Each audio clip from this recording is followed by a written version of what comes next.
So you guys you're planning this tour. I see you're doing some festivals, European festivals and whatnot. Now, when you guys do that, you have families and relationships, and you're gone for a while. Are you bringing people on board? Is that hard to manage right now?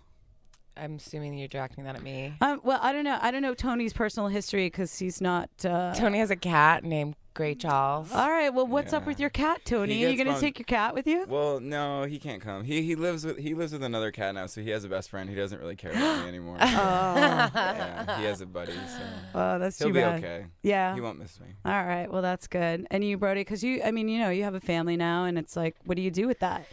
Well, we stagger our schedules so that one of us is always with Camille. Mm-hmm. And if we're both gone, then we take her with us. You Right. know? So if any family tours are, coming up, that's what would happen. That's cool. Now, you guys built a studio. Yes. That you actually, I think you guys, Spinnerette was the first thing to come out of it? Yeah, we were.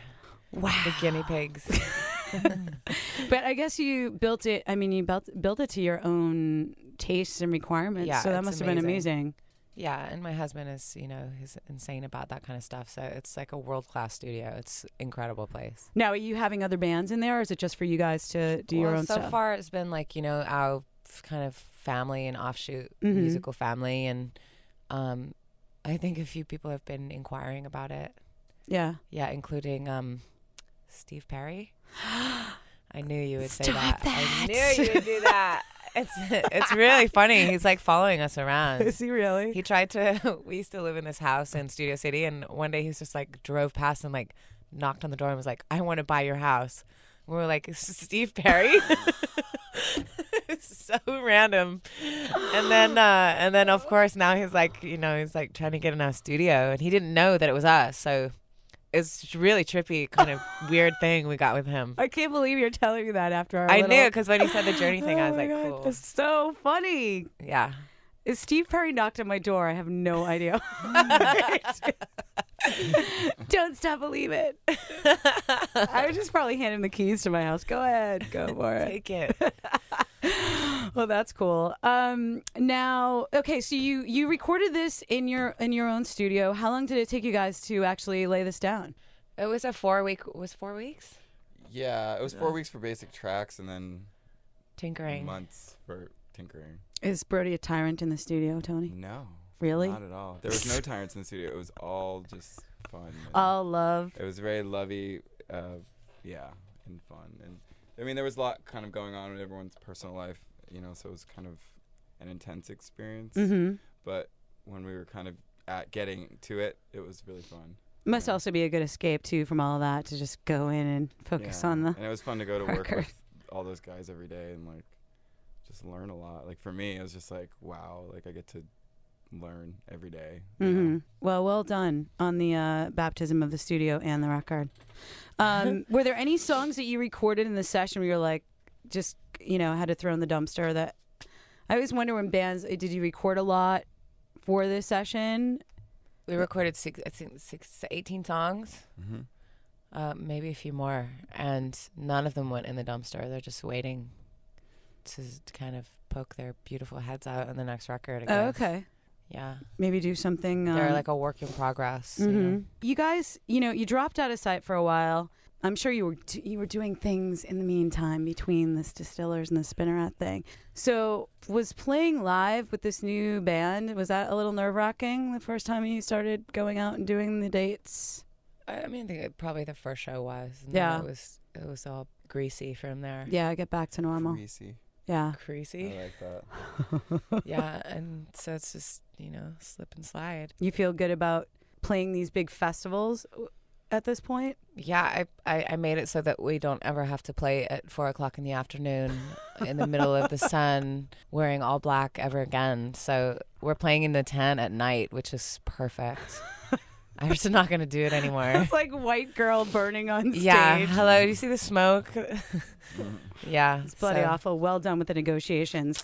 And you're going to do the tents all the time in the festivals? Did you manage that? Really? Yeah. Awesome. Yeah. That's Be impressive. intense. Yeah, it's gonna be intense. Like and the by that point, circus. everyone's going to be drunk and heinous and pretty rowdy. So that's Perfect. fantastic. We're gonna be drunk and heinous on stage. No. Come on, you're too old for that. Yeah. Kidding. So you're going on this. Are you planning on doing like a year tour? Or are you like are you taking momentary times off? Or are you going full out on this record? What's happening? No, there's breaks in between Yeah. each little stint. Okay. They're like 2-3 weeks at the most, but not even. Now, are you going to do more? I know that you had like Sex Bomb remixed. Are you going to? Did he? What was it? Adam? Crap. What's his name? Freeland. Yeah. Did he approach you to do the remix, or did you guys reach out to him? Tony played on his record. Oh, okay. So you already had the connection. Yeah. Okay. That's how that happened. It's great. I love it. Yeah, it's a good remix. It's always kind of cool when you give tracks to different people to remix, because sometimes if it's something that you don't think would sound cool, they come out with this amazing song that's nothing like your song. Yeah. And it's, you know what I mean? That's why remixes are great when they do take on a life of its own. And when I Yeah. heard his mix of it, I was like, it just made it so much fatter. Synths in it and I remember reading something, Brody. I think you said something about strip clubs. That would be the song for strip clubs, which I thought was pretty Yeah. apropos. So there's sometimes rock songs and someone takes on a remix, and I'm like, what was the point? Like, why did you put your hands on it? there's just like a worse drum beat over yeah, it. it's and just like, not. yeah. So when I heard the remix of that, I was like, this is great. All right, it's just adding to it and making it a little bit more delicious. So you guys, big music fans, I see pictures of you with a cigar box guitar, or was it one of you guys? Zig fiddle. Yeah. What is that? I was intrigued. I didn't know what it was. This guy called Matty Barato makes them. They're Mhm. cigar boxes turned into instruments. And how do they sound?